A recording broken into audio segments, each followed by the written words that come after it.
To start, we're going to create a dome. So let's bring in a point and also construct point.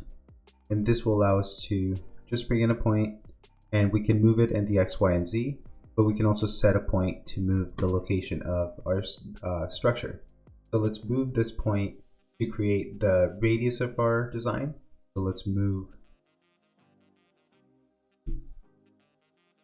actually let's move this up first, so in the Z direction, and we'll move this up, say 10, 15.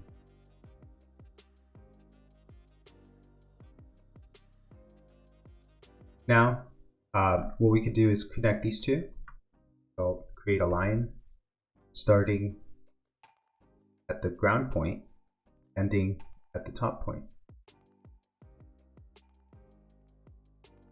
Now I will take this and extrude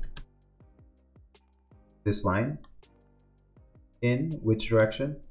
In the X direction. So I use this little thing, and also you can guide yourself using the colors here. Unit X, and we can use this to extrude it.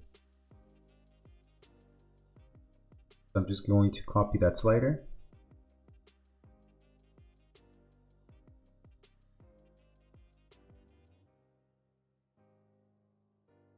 Next is I am going to use evaluate surface to extract three or a few other points. So I'll plug this into the surface.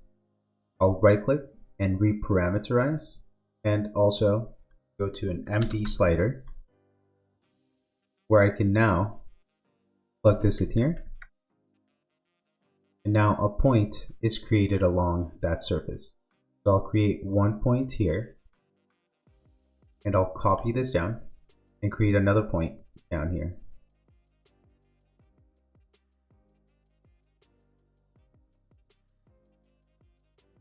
So we have the point at the top, we have this one, and we have this one. So let's go to, well, there's three different ways we can do this. We can use an arc, we could use interpolated curve, we can use control point curve. So all of those will give us a good result, but let's use, for this one, control point curve. So let's go to curve, spline, NURBS curve. Now we're going to start one at a time.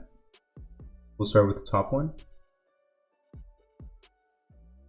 Then we'll continue on with these two. So holding down Shift. Now what we can do is we can update these, and this arc is going to update. You can also change the height here, and ultimately we could add more points here, but this gives us our overall form. Now let's take this and let's revolve it around this middle point. So we'll go here to revolution, and we'll plug in this line into the axis. That's what it's going to rotate around, and we'll use this curve for our geometry. And also we'll change this point.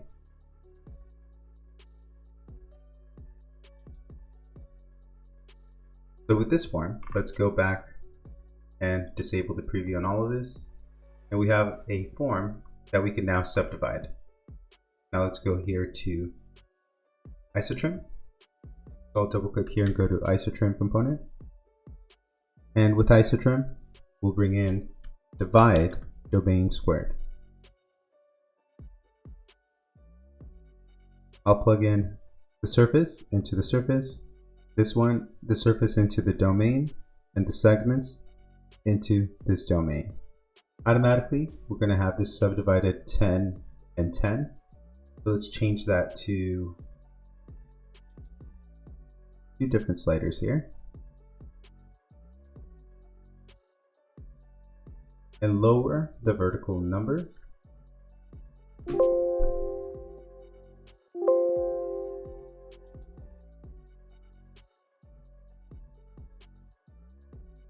So ultimately we have subdivided that overall shape.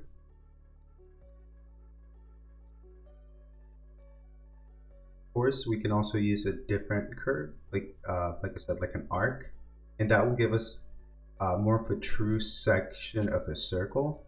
But what we're trying to do in this tutorial is all of these have an area. So if I bring in an area component and I bring in a panel, you can either use panel or quotation marks and then enter. And if we go to the area, we'll see that we have a list of different areas here. And what I want to do is remove or select either the ones that have a larger area, which are going to be down here, or deselect the ones that are at the top with the smaller area. So with that, that's going to be this next portion where we remove a set of these so we can further develop this design. Here's another important thing I didn't mention is if you take the area component and plug it into a sort list, you will get your list organized from the smallest to largest number.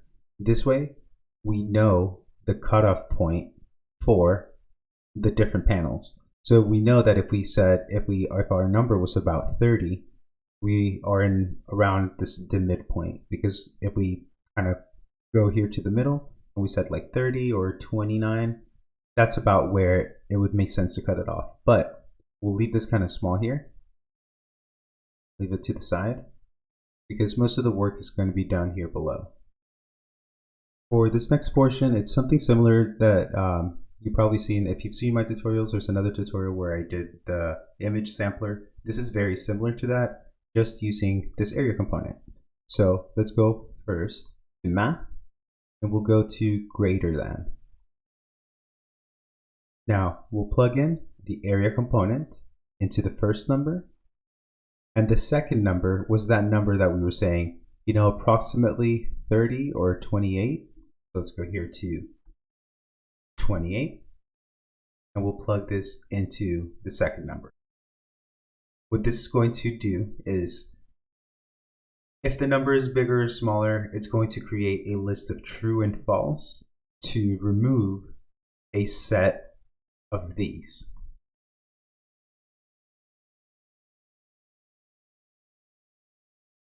I'll double click here and we'll go to Call Pattern. This is what's going to remove the panels. So the panels are the things that we want to remove. And this is the call pattern larger than. Now this becomes our cutoff point for our area. And since the area is the same for each band, this allows us to pick it like this. So if we have picked and disable the preview on this, if we have these picked like this, well, that's cool because we can select a segment of it, but we do need the remaining portion of it. So I'll go to a greater than and do the same thing. 30 as the second number, area as the first number, and the pattern, call pattern, we want to do the faces or all of these subdivisions and plug in this side. Oh, I used greater than again. I need to use less than for this one. So we'll plug in the area here, 30 into this one, and this one will go here. So now we have taken these two separate ones, and we can show this by giving it a color. So I'll go to Swatch and Custom Preview.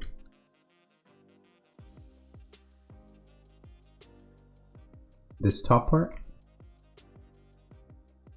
we'll color it darker.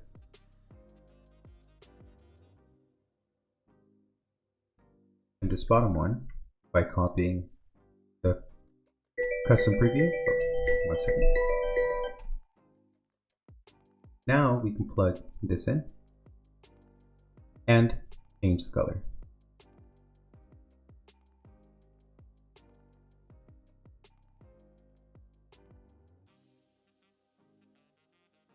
So with a few steps here, we're able to take a design that has multiple area panels and select and basically, yeah, select the ones, the same area for all of them. So, and all of this is still available to kind of update. So if you have any questions, make sure to let me know. I do have other videos where I can show you, like you can see the process for turning these into frames and stuff like that. I guess that would be the next step. Is if unplug this one. If I took this one and then we actually created frames on this one, so this could be like a glass frame and stuff like that, that would be really cool. And of course, we can change that. So that's a cool, neat way to do that. And there's many different applications for this. This is just one of them.